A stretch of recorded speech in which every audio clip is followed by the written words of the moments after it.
Yeah, thank you, Glenn. Thank you. My name is John. I'm an alcoholic, and it's great to be here. I've never been in Greenville. Is it Greeneville, Tennessee? Yes, yeah, it's very nice. Thank you for your warm welcome. It's interesting that what Carla read out there is what is it she said? I'm learning to practice acceptance in all circumstances of my life, so that I may enjoy peace. That's something I never had really before I came into Alcoholics Anonymous. Yeah, talk about it a bit. My name is John. I'm an alcoholic. My sobriety date is the 25th of March, 1977. I came into Alcoholics Anonymous as a result of a fight in a bar. I was a bar drinker. I loved bars. I loved everything about bars. You know, I loved noise of bars. I got my fellowship in bars. I got career guidance in bars. I got marriage guidance in bars. You know, you'd go into a bar after work and you'd be complaining about your boss. You know, maybe he asked you to work or something, you know. And, people always agree with you in bars. Nobody ever challenges you in a bar. You know, they say things like, you know, I don't know how you stick that job. If I was you, I'd go in tomorrow and, you know, just tell them, stick your job. I'm leaving, you know. Yeah. Would you? Yes, I would. Yeah, there's lots of jobs out there. And then you say to them, well, do you work? And they'd say, no, I don't work. I don't work. So I'm getting career guidance from people who don't work, marriage guidance from people who have no wives. And I gave it. That's the milieu that I lived in a bar. You know, it was a sort of a Walter Mitty world. But on my first meeting of AA, I learned I'd been drinking in error. I thought my problem was I drink too much. People used to say to me, "You drink too much," and I never disagreed. I always agreed. Yeah, I do. I drink too much. I was always trying to find a way of not drinking too much, and I was tried out twice, you know. In the 1960s, there were no recovery. There was no rehabs or anything like that in the 1960s. General Hospital, alcoholic poisoning. Now, when I was in there, they may well have mentioned about not taking that first drink. I didn't hear them.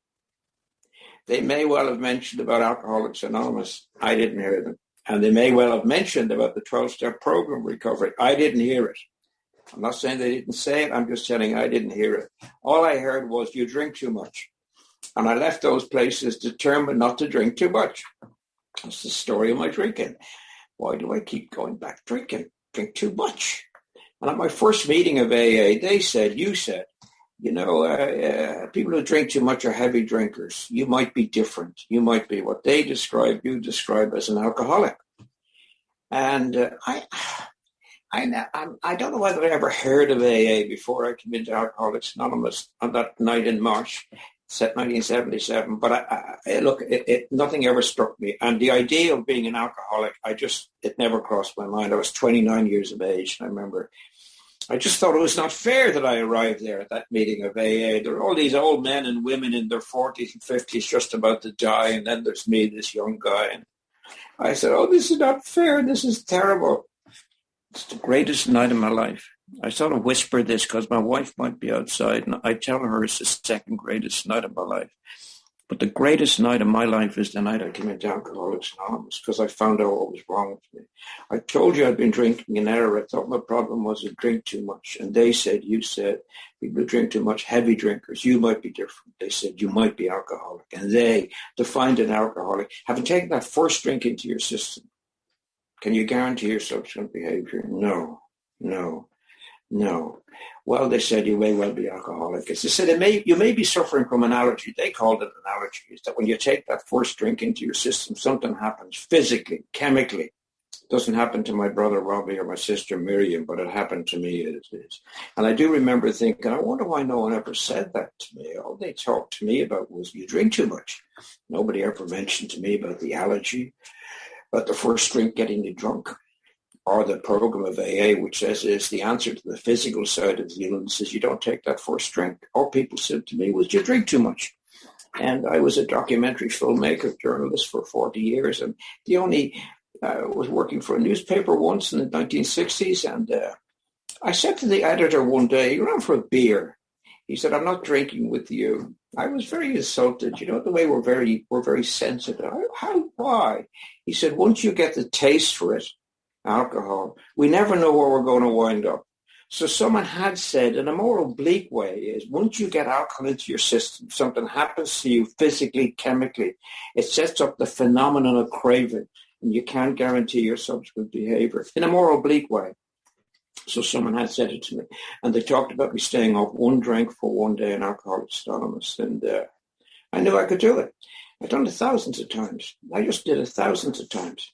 The first time I took a drink at work, you never hear a social drinker say that the first time I took a drink at work. They don't know what you're talking about.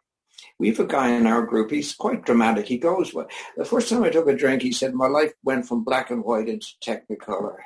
He said, I was lit up like a Christmas tree. It wasn't as dramatic as that for me, but that first time I took a drink, it gave me an amazing sense of ease and comfort. That's all I can tell you. Our co-founder, Bill Wilson, said the first time he took a drink, it was the first time he felt connected to life. You hear a lot of people talk about connectivity and stuff nowadays. That's a pretty good example. The other thing he said is our co-founder, he said he'd found the elixir of life.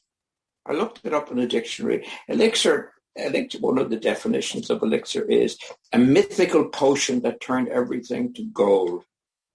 That's what alcohol did for me. At my first drink, it turned everything to gold. And I sometimes say alcohol wasn't my problem. Alcoholism was my problem. Alcohol, when I took that first drink, it gave me that amazing sense of ease and comfort, sort of the answer to what was wrong with it. But then the phenomenon of craving kicked in, the alcoholism kicked in. I was a blackout drinker, the blackouts. And so the answer became the problem. And first time I took a drink, I was 16. At the end of the street where I lived, there was a bar. My dad drank in the bar. It was an inner city pub. My dad drank in the bar. My uncles drank in the bar. My grandfather drank in the bar. When I was 16, they made a space for me, and I just joined them, and I loved it. I loved everything about bars. I just loved it. Even before I took a drink, when I was going to school and I passed that bar as a kid, I just loved the smell of the place. Rancid beer, rancid cigarettes, sawdust. I loved it. I just loved everything. It was just brilliant. And, that first time I took a drink, it worked. You never hear a social drinker say that. Have you ever heard a social drinker say the first? They don't know what you're talking about. But if you're an alcoholic of my type, you know what that means. That sense of ease and comfort. Unfortunately, I was a blackout drinker. And first time I took a drink, I had a blackout. I had a lot of drink, a blackout. And I was living at home with my mom, dad, kids, and all like that.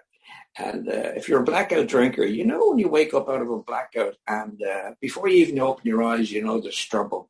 There's trouble in this. It has to do with me. I knew that. And I could hear my mother downstairs banging pots and pans and doors. And I was so hungover. I was plagued by hangovers. The pain of the hangover was phenomenal. And there was all sick and vomit all over the bedroom. A smell of rancid lime. It was terrible. Oh, my God, I used to say it was the lime did it. The lime curdled my stomach. Vodka's good for you, but lime. And the other one I used to say was the air hit me. Did you ever say that? The air hit you? You're breathing air every second of your life. It never bothers you. One night you have maybe 20 pints of beer and half a bottle of whiskey and the air decides to attack you. What an amazing coincidence that is. Well, anyway, my mother came into the room and she read me the riot act, you drunken bum. This is the way you repay me. Work my fingers to the bone. I was, Molly, oh.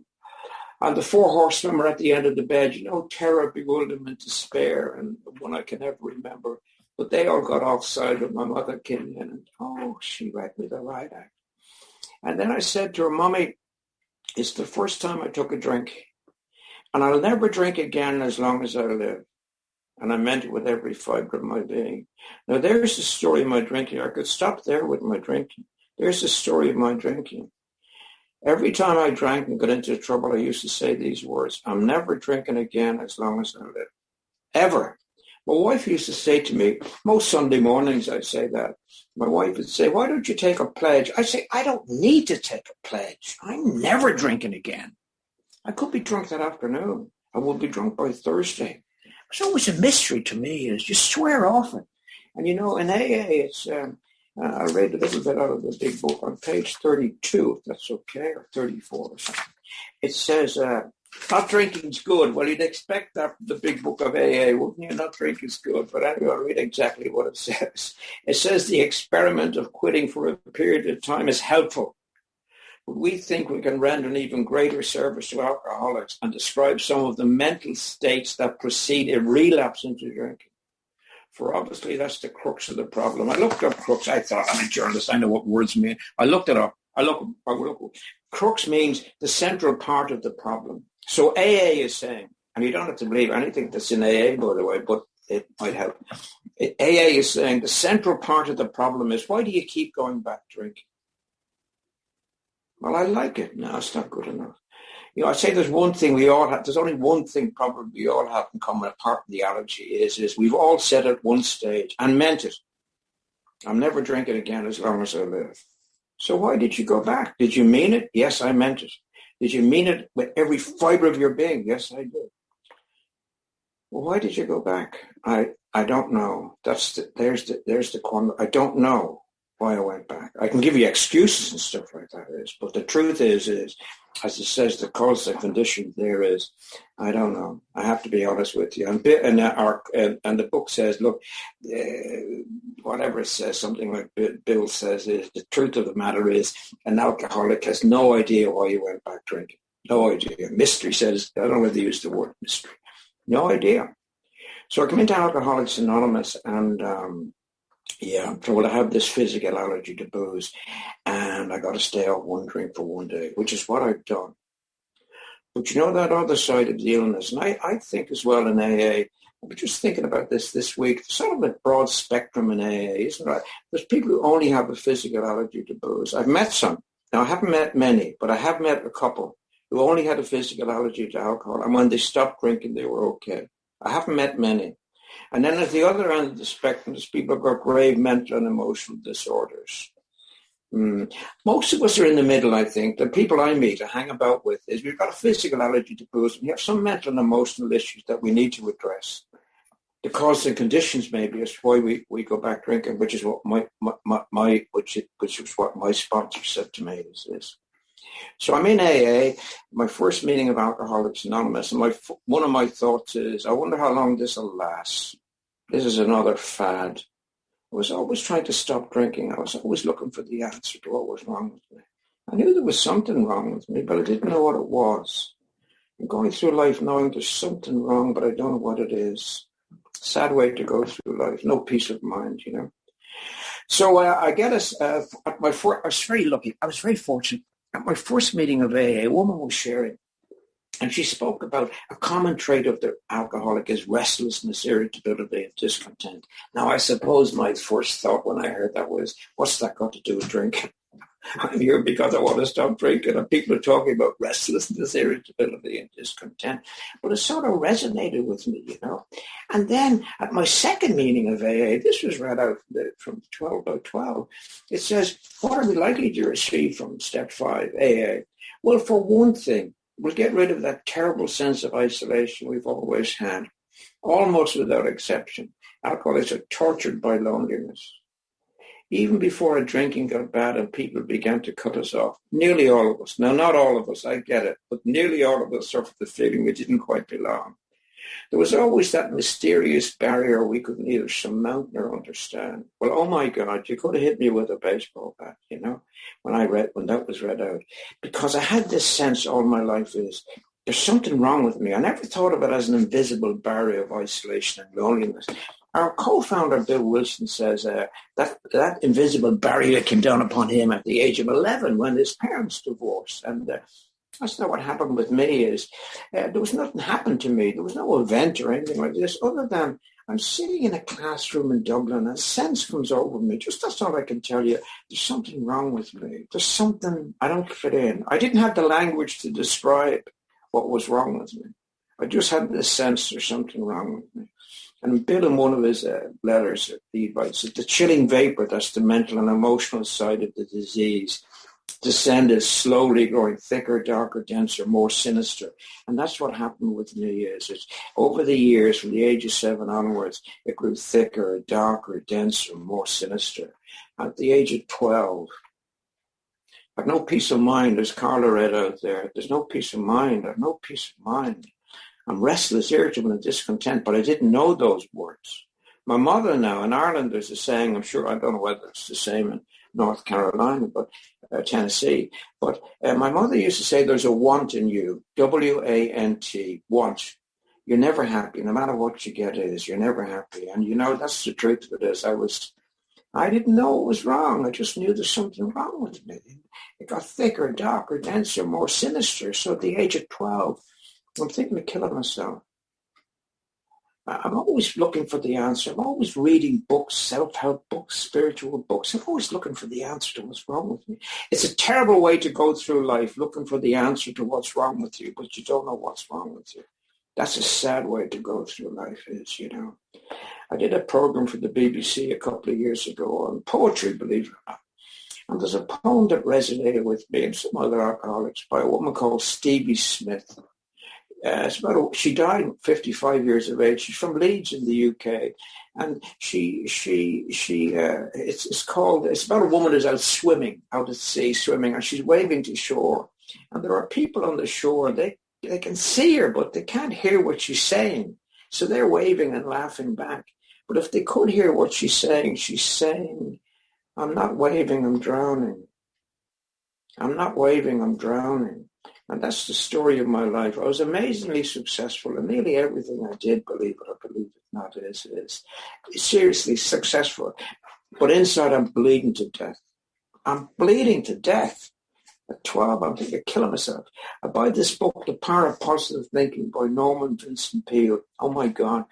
And there's an exercise in it. You read this exercise looking in a mirror. I did it at 12 in a toilet, bathroom, my private house, living at home. And you read this.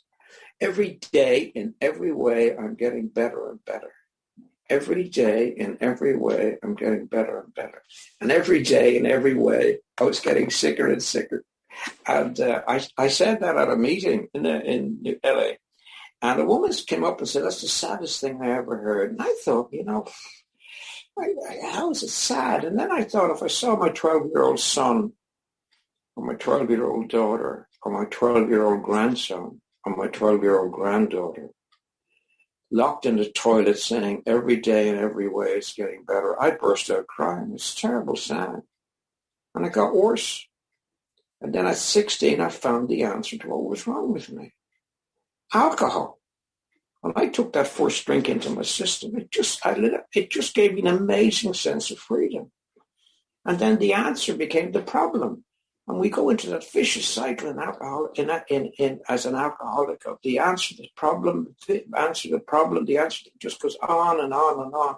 And until you're lucky, if you're lucky, you wind up in Alcoholics Anonymous. And as I said earlier, I thought my problem was I drink too much. My God, as a bar drinker, and especially maybe in Ireland, I don't know, but there was always this sort of like a kudos. How much could you drink? You know, the importance of how many pints you could drink and how much whiskey you could drink. And I lived in that milieu. I went to a doctor once and I said, you know, she asked me, how much do you drink, Mr. Conklin? Well, I said, it depends. If I was hungover and I was in the bar all day in the middle of the night, I might drink 40 pints or maybe a bottle of whiskey. She said, my God. She said, 40 pints is 8 gallons. She said, I couldn't drink 8 gallons of water. I said, well, neither could I, doctor. My God, can you imagine anyone drinking? Anyway, I said that at a meeting once, and the man came up who said he was a doctor. He was alcoholic, probably a medical orderly. But he said, if you drank 8 gallons of water at one sitting or 4, whatever it was, you'd die. So you've heard it at a meeting of AA. Water can be dangerous, so be very careful about the amount of water that you drink. But that was the whole thing. My life was centered around the job I was in, journalism and stuff like that. It just led to it. Although I heard someone say at a meeting today, everybody thinks that their own profession is conducive to drinking. Maybe I don't know. So here I am in Alcoholics Anonymous, and I'm told the answer is the problem, and you can't take it anymore. You've got to stay on one drink for one day. And I was very, very lucky. I met a man, I was in day 3 in AA, and I met a man who became a sponsor. His name was Danny Robinson, Danny Orr. And he'd seen me. I was walking around Belfast at the time. I knew at lunchtime. And I knew if I went into the bar, I'd drink. I knew that. So I'm walking around Belfast, and I bumped into him. He'd seen me at a meeting the night before, and we went and had a coffee. He was 50 or something like that. I thought he was an old man. But so we went and had this coffee in this fish and chip shop, a cafe. And he held his hand up, and he says, I know you. He said, there's nothing outside of you that's going to make you happy, you know. It's an inside job. You must be tired searching. I was tired searching. I was tired searching. I was tired searching. I was always looking for the answer to what's wrong, and I didn't know it was wrong. I said to there, it's a terrible way to go through life. There's a guy at a meeting that I go to now in Northern Ireland, and he owned it when I lived in New York. I used to drink in the bar that he owned in New York, and he threw me out one day. Get out, you bum, he said. I was so insulted. How dare you? I'm not a bum. How dare you? Yeah, he said, what's wrong with you then? I couldn't answer him. I don't know what's wrong. My wife used to say, what's wrong with you? I'd say, I'll tell you what's wrong with me. You're what's wrong with me. But I always had this sense of there's something wrong and I'm looking for the answer. I was tired looking for the answer. I came into Alcoholics Anonymous as a result of a fight in a bar. I often say I had a psychotic breakdown in the bar that night. Somewhere within me, my body said, I can't take this anymore. And the police came, and there was fighting, and there was a policeman brought me to Alcoholics Anonymous. It was a policeman brought me to Alcoholics Anonymous. That's when I reached my rock bottom. And I say this as well, is you know, you hear people, I'm quite right, for them, it's true, alcohol stopped working for them. Well, it didn't stop working for me. It always worked for me. What happened with me is the problems got greater and greater and greater and greater. That's what happened with me is the problems got greater and greater. So this man at my foot, I met this man who became a sponsor, Danny Orr. And he said, I know you, that nothing outside of you is going to make you happy. It's an inside job. Must be tired searching. I was tired searching. And then he said something. He said, you're like the prodigal son. He said, it's time to come home. And I don't know what happened. I just started crying. That's all I can tell you. I just started sobbing. He said, sometimes something resonates with you, you know, just resonated somewhere. It's time to come home. And he said the way home is the spiritual program of Alcoholics Anonymous, the 12 steps of Alcoholics Anonymous. He said, you know, our co-founder, Bill Wilson, wrote to Carl Jung thanking him for what he had done for AA. And Jung wrote back and said, I don't remember doing anything for AA. But he said, Carl Jung said, he always felt that alcoholics were on a low-level search for a spiritual way of life. And that just resonated with me. That's the search I've been on from the age of 7. Now, I thought the search was for what it says in the book, money, power, prestige, and sex. And I never want to knock money, power, prestige, and sex because they all work. But they only work for short periods of time. For alcoholic of my type, you get as much money, power, prestige, and sex as you want, and it works for a while. But then the terrible cancer of alcoholism, the mental and emotional side of the disease comes back, and it's the wrong man, it's the wrong woman, it's the wrong job, it's the wrong country, it's the wrong weather. I'm going for a drink. Now, here's how powerful alcohol was for me. I didn't even have to take it, and I felt better. I only had to think, I'm going for a drink. I began to feel better. I just had to say, I'm going for a drink in my mind, and I felt better. And as I walked towards the bar, and I could see the bar, my back straightened up, and I walked a little bit quicker. Whew. An amazing sense of ease and comfort. That's pretty powerful stuff. You haven't even taken it. You've only thought about taking it and you feel better.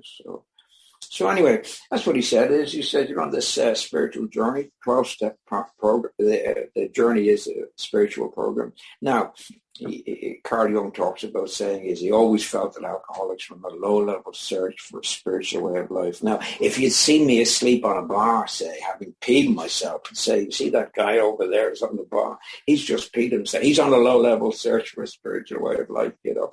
But I believe it to be true. I do believe that to be true. And he said, the way home is the 12 steps of Alcoholics Anonymous. And I put those 12 steps into my life. Wow. I said to him once, Danny, I think my problem is I'm shy. And he laughed in my face. He said, you're the exact opposite of shyness. But he said, you do suffer from, which a lot of alcoholics of my type suffer from, excruciatingly painful self-awareness. Excruciatingly painful self-awareness.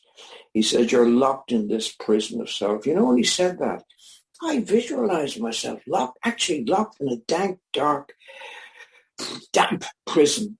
I could see myself, I'm locked in this prison. I'm locked in this prison. So here's what he said. Listen, this is interesting, I think. He said, AA will do for you slowly what booze did for you instantly. That's a pretty big statement, isn't it? AA will do for you slowly what booze did for you instantly. Give you that sense of ease and comfort. Yeah, that's what AA has done for me. That's what AA has done for me. It's given me a sense of ease and comfort that I never had before, maybe around the age of 7 or something like that. That's it. So we spoke about the 12 steps of Alcoholics Anonymous. I spoke to you about really told you about my first step, the first step in alcohol, powerless over booze, powerless over life. And the other thing in step 2 is came to believe. Here's how I came to believe in a power greater than itself is. We had these... in those days, it was pretty rough in AA. Very few women, maybe 1 or 2. And we had an L-shaped room where we were. People on one side of the L-shape, they spoke about God, power greater than themselves, spiritual way of life. And then on the other side, there were people who said, don't bother with God, don't bother with the steps, And I thought, I don't want what they have. I want what they have. That's how I came to believe that people who talked about power, program, spiritual way of life, they seemed to live better than those who didn't, and I liked it, and then in those days, you heard people say, if you come into AA a drunken thief, we'll make you a sober thief, and I knew that was nonsense. You come into AA a drunken rapist, we make you a sober rapist. I knew all that was rubbish, So I believed in the people who talked about the program. And then on the third step, and it's important for me to tell you this, is I said to my sponsor, I do want to do the steps, but no belief in God whatsoever. I'm agnostic atheist, maybe. And I said, I want to do the step, but I don't want to be a hypocrite. He said a couple of things. He said, listen, kid, we don't care what you think, first of all. And the other thing is, he said is... what's the other thing he said? Oh, yeah. He said, for you to be a hypocrite coming up in life, just do the step. I thought, okay, I'll do it. I knelt down. I read the prayer without meaning, without believing. Relieve me of the bondage of self, and I may better do your will. Take away my difficulties. That victory over them may bear witnesses those I would help of thy power, thy love, of thy way of life may I do you with ours. And great things came to pass. That's all I can tell you. Like without meaning or without believing it. Great things came to pass. And I do want to read out as well, is because, and this was a great help to me, is the appendix, is the spiritual appendix in, I say, I'll explain later, you don't have to believe anything in Alcoholics Anonymous. It's what it says. It says the term spiritual experience and spiritual awakening is used many times in this book, which upon careful reading showed that the personality change sufficient to bring about recovery has manifested itself among us in different forms. Some people have had an amazing spiritual experience, and some people have had the spiritual experience that it talks about there, which I had, which is of a educational variety. Okay, so I did my third step. And then in that fourth and fifth step is, I like that idea of, it says, why do we rake up all this stuff in the fourth and fifth step? And it says, the reason we go back through all this in our lives is we have to see where our personalities have been given violent twists. That's what it says. We look at the things that have been done to us that gave our personalities violent twists, but also things that we had done that gave our personalities violent twists. And that's what it says in the literature. When I believed it, I went and left no stone unturned. And I had a fairly reasonable, I had no amazing white light experience when I did the fourth and fifth step. But it gave me an idea into the idea of what my personality defects were. And then in 6 and 7, and I love these 2 steps, the 6th and 7th step in the big book, there are only 2 little short accept this. That's all. And yet in the 12 by 12, the largest part in the big book. And the reason I think maybe Bill Wilson wrote a thing, I think it was 1950, after I had been going for 15 years or something like that. And he talked about emotional sobriety, which has eluded many of us old-timers. He said it might be the next frontier in Alcoholics Anonymous. And then he wrote the 12 by 12. And in that 6th and 7th step, talks about no real alcoholic ever recovers without experiencing a profound personality change. And how is that brought about? Well, it's brought about by living. I think action is the magic word in this. I think there's a thing, whenever we read the doctor's opinion, whenever I read the doctor's opinion, I used to think it would refer to the physical side of the illness, but the first line in the doctor's opinion says this. It says, we doctors have always known of the urgent need for alcoholics to practice moral psychology. So I looked it up in a dictionary. What does moral psychology mean? It means one definition, the application of moral, ethical, or spiritual principles in our life. The application of moral, ethical, or spiritual principles. See, I love reading about things like that, but do I actually apply them all in my life? Do I apply principles? It's like, I like reading menus, but you're going to starve unless you actually go into a restaurant and eat, So the application of moral, ethical, and spiritual principles in your lives brings about that personality change that they speak about in Alcoholics Anonymous. The application, these living things.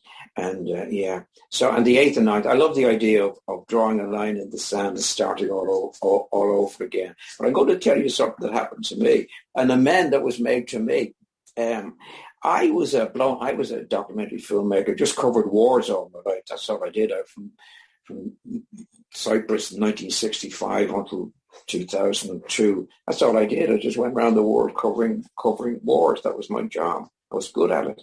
And so in 2002, I was blown up in a bomb here in Northern Ireland. They threw a hand grenade at a protest. Threw a hand grenade, it hit me and blew me up. And I got early retirement. But anyway, I'm sitting at a meeting one day back here, and there's a very angry-looking guy in the meeting. He's looking at me, wow, you think I must have done something on him. But at the end of the meeting, he came up with a sponsor whom I knew, and he said, I want to make amends to you.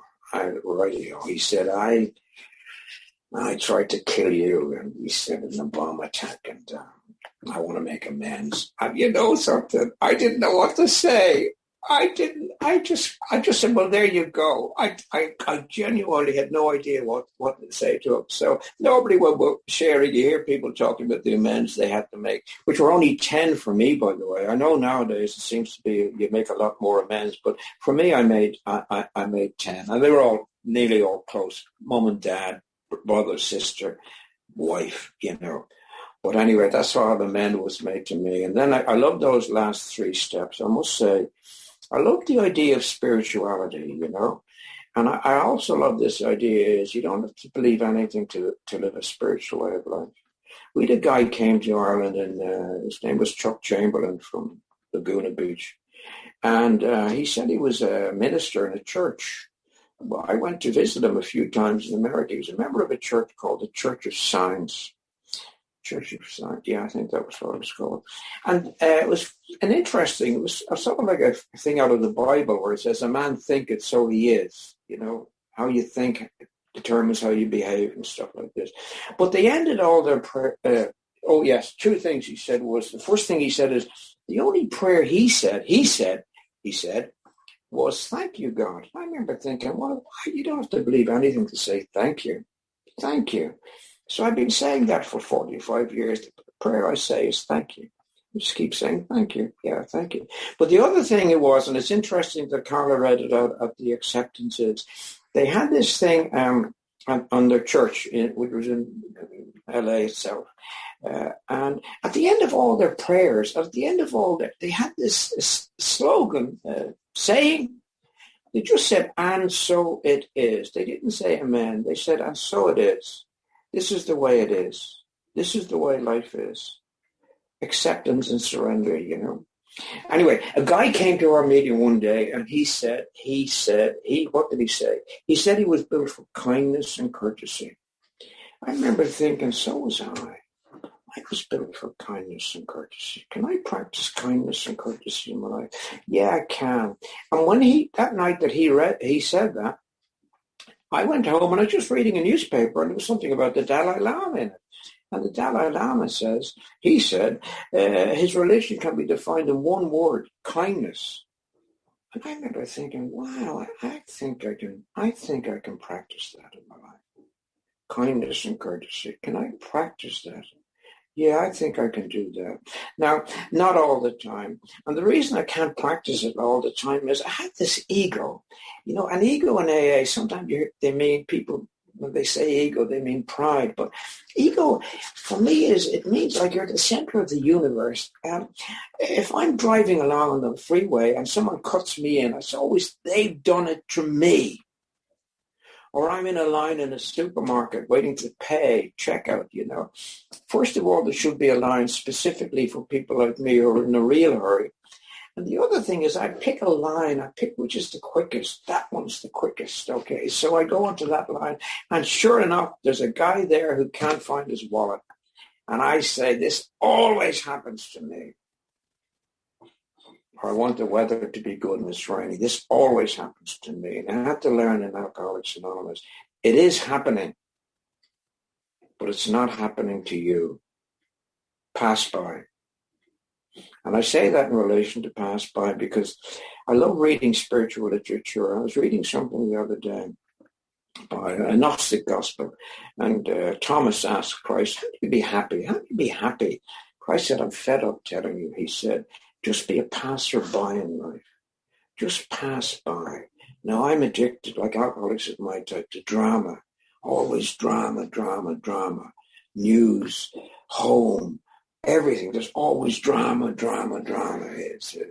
And Christ, if you were to believe it, and you don't have to believe anything anyone says in AA, but he said, just pass by.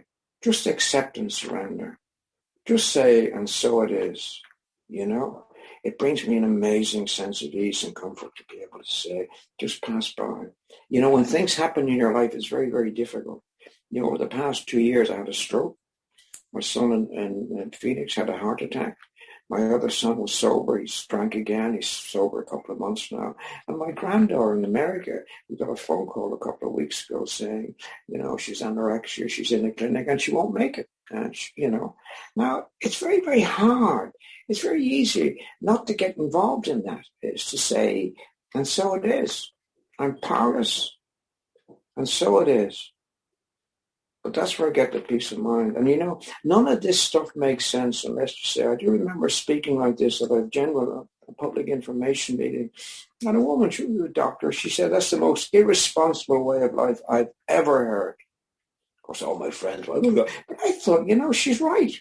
It doesn't make sense unless you're doing it so you don't go mad and take drink. You see, alcoholics don't take drink and go mad. They go mad and take drink. So I've got to find some method of living where I don't go mad and take drink. And I found that as a result of living a spiritual way of life. Now, I want to talk to you a little bit about what's happened to me in 45 years. When I was injured in a bomb attack, and this is just about turning up and saying yes. I was at a loose end. I was in a car with a guy who was a member of a political party, and he said to me, would you like to become an international, would you help us with our international policy? I said, yeah, sure enough. Then I became their international director. Then I became their vice chair, you know. Then I ran for Senate. You can get in. And so all these things happened. As he said, do you fancy coming and helping us? And I said, yes.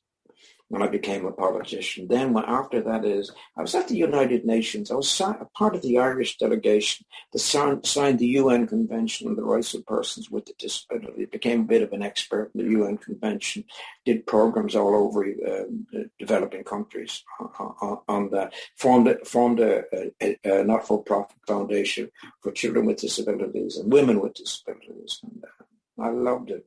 I just loved it. I just loved everything about it. And I retired just before COVID took off. Now, I used to sit in bars looking at myself in the mirror, dreaming great dreams. I used to dream great dreams, all the great things. It was always great things.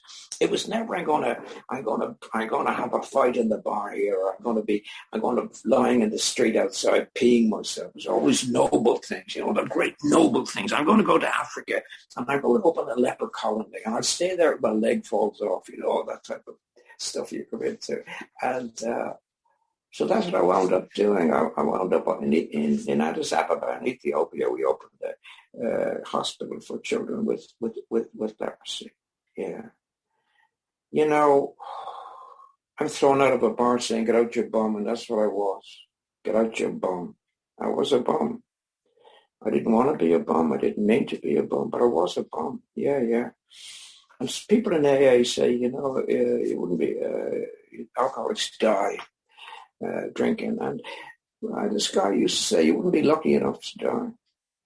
My dad never got sober.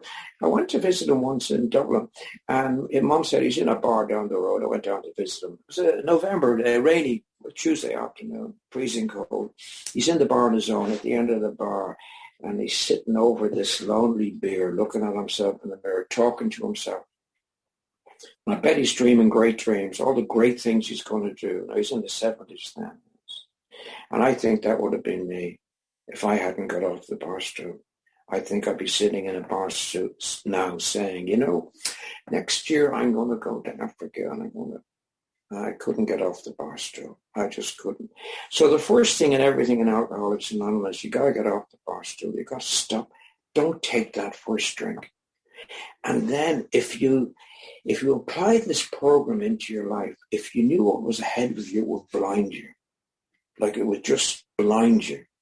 I've had a life beyond my wildest dream as a result of trying to live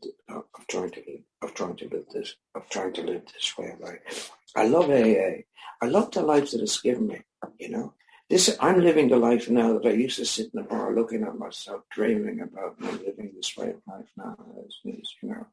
Now, the only way I get the strength to behave like a man of character and a man of integrity and keep that ego in check is by coming to meetings of Alcoholics Anonymous. This is where I get the strength and the power to behave like a person of character and a person of integrity that it talks about in the sixth and seventh step. So look, that's 42 minutes. That's probably long enough, Glenn. I'd like to hear somebody come back to me in this. 42 minutes is a long, long time. But I can't thank Alcoholics enough for the life that it's given me. It's just been phenomenal. It's been a blast. It's just been a blast. I was 29 when I came in. I'm 75 now. And just long may it continue. So I'm going to come back to this meeting, Glenn, because it's very, very friendly. So I'll finish on that. Thank you.